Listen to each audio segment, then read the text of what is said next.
isu ino yenga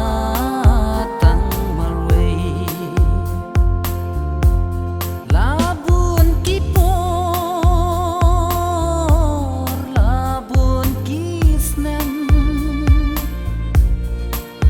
nganang mu bapi la te sang ngampoi berkat shu nanga pinjai halamar way ngak thang aku slay ngampoi berkat shu nanga pinjai halamar way ngak thang aku slay habanga ken mau ya pi ngam la klem jau ma porba ya dan ringka shisha ngam la kle habanga ken mau ya pi ngam la klem jau ma porba ya dan ringka shisha ngam la kle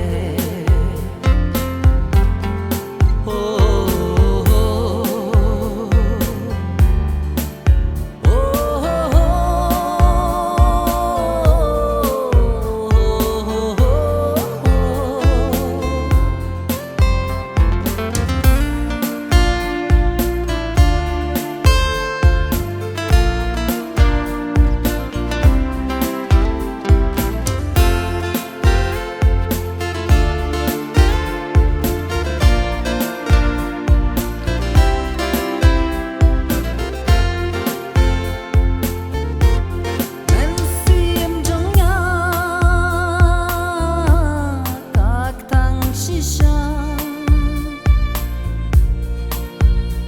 si tempo